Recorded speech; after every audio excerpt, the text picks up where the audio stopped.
Buenas tardes.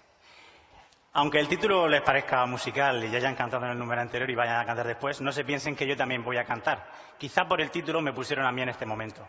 He venido a compartir con ustedes una reflexión que se ha probado muy incómoda en la comunidad científica, pero que pueden que muchos de ustedes hayan hecho a lo largo del tiempo, especialmente desde el año 2006. ¿Alguna vez se han preguntado qué es un planeta? ¿Alguien del público se lo ha preguntado, qué es un planeta de verdad? Bueno, veo que muy poca gente porque no me responde nadie. Bueno, las definiciones que usamos cuando hablamos en el lenguaje habitual pues son aquellas que los hablantes de un idioma le van dando con el paso del tiempo o aquellas que los comités de expertos pues con el paso del tiempo también deciden. Pero todas las definiciones tienen sesgos que pueden ser culturales, que pueden ser por el momento o la época histórica en la que se vive, o sesgos de cualquier tipo, también debido a nuestro nivel social. A veces también definimos palabras. Con la definición de planeta a veces da la impresión de que ha ocurrido algo muy parecido. Pero quiero que dejemos claro hoy a qué llamamos hoy un planeta y qué pensamos que puede ser. Porque también en la ciencia hay discrepancias y a veces hay distintos grupos de científicos que piensan de una manera diferente. De hecho, a lo largo de la historia, uno de los conceptos quizás más difíciles de definir ha sido el de planeta.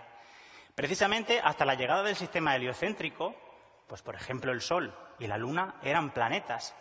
Pero cuando cambiamos de ese sistema geocéntrico al heliocéntrico, la Luna y el Sol se cayeron de la lista y volvimos a tener 6 planetas.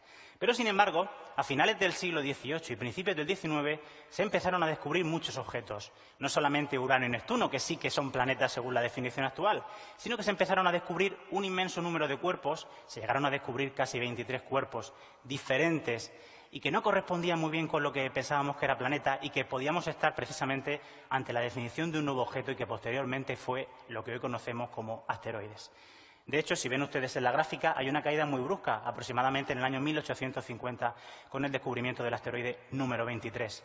La definición de planeta comenzaba a ser algo, de nuevo, jerárquico. En 1930 se descubre Plutón y, de nuevo, el Sistema Solar vuelve a tener 9 planetas, hasta el año 2006, en el cual, pues en una asamblea de la Unión Astronómica Internacional, se cambia la definición de planeta para intentar clarificar un poco pues, qué estaba ocurriendo.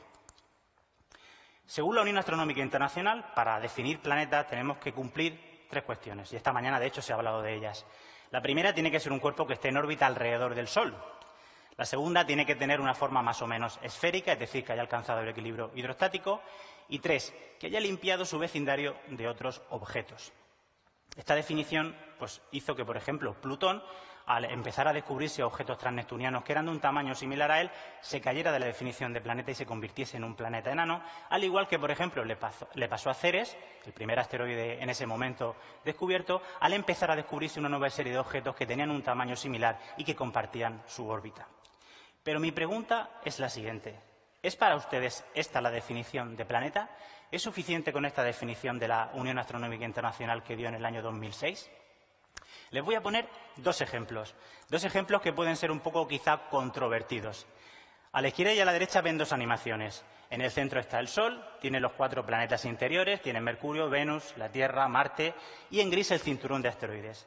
En la animación de la izquierda verán cómo la Tierra, por la atracción gravitatoria de Júpiter y por sus perturbaciones orbitales, la Tierra sale despedida.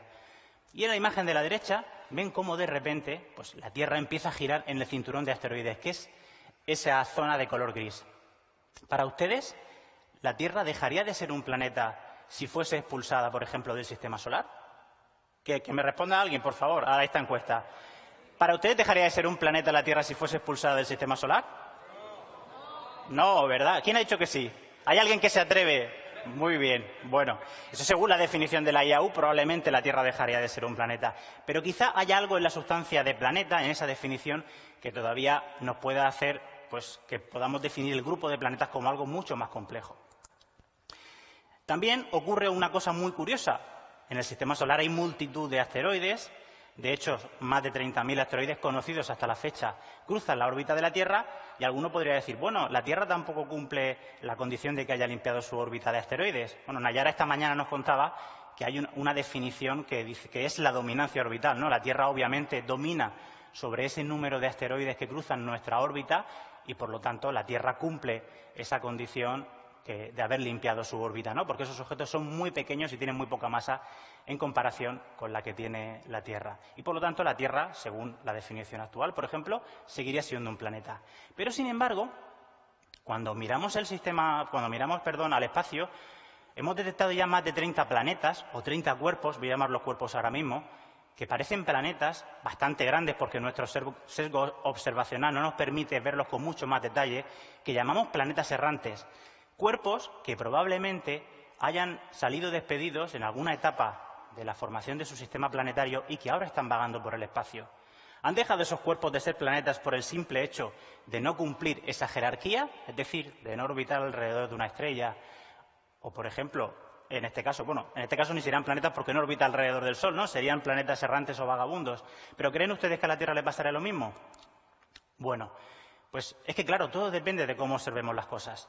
En los siglos XVII y XVIII se empezó a desarrollar la anatomía comparada, una ciencia que nos permitía comparar los organismos fósiles con los organismos vivientes y empezar a sentar las bases de la taxonomía y la evolución. Al igual que eso, también existe una planetología comparada. Galileo se dio cuenta que, por ejemplo, cuando miraba a la Luna, veía montañas, veía valles, veía llanuras, algo muy parecido, y de hecho le costaba mucho aceptar que la Luna no fuese realmente un planeta como era la Tierra, porque veía muchas cosas que eran similares a nuestro planeta. Y ahora les voy a poner un ejercicio muy complicado, que quiero que me respondan además con brío. Aquí les he puesto 6 objetos del Sistema Solar. Un gigante gaseoso, 3 cuerpos que tienen la corteza de hielo, 3 cuerpos que tienen la corteza de roca y alguno y medio que tiene atmósfera.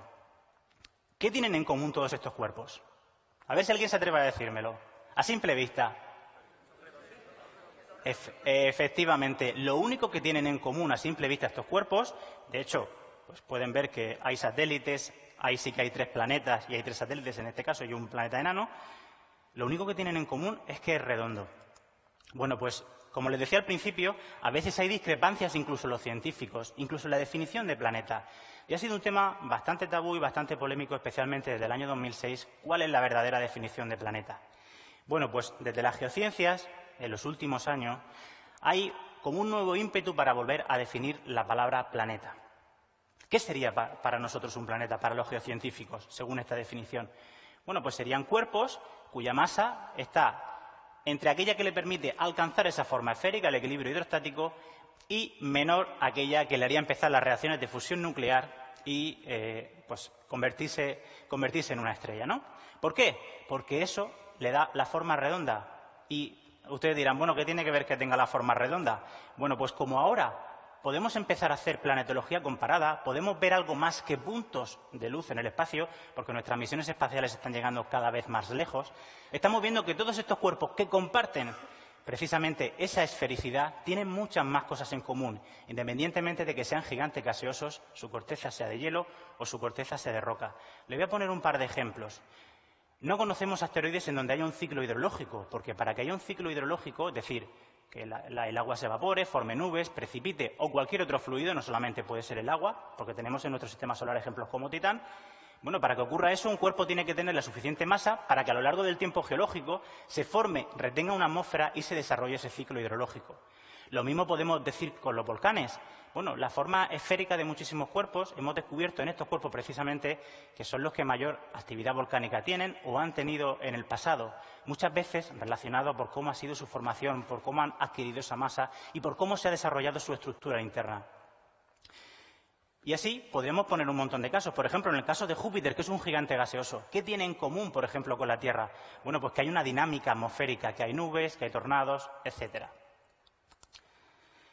Por eso algunos autores están empezando a proponer una nueva definición de planeta, la que les decía antes, cuerpos subestelares que no hayan sufrido de procesos de fusión nuclear y 2, que sean lo suficientemente masivos como para que tengan esa forma esférica, es decir, que hayan alcanzado el equilibrio hidrostático, independientemente de que estén en órbita alrededor de una estrella o no, para poder, y tampoco sin decir el nombre de la estrella, como en el caso de la IAU, porque así podemos tener en cuenta los exoplanetas, que esta mañana nos decía Daniel Marín, que se han descubierto más de 5.000, y los planetas errantes.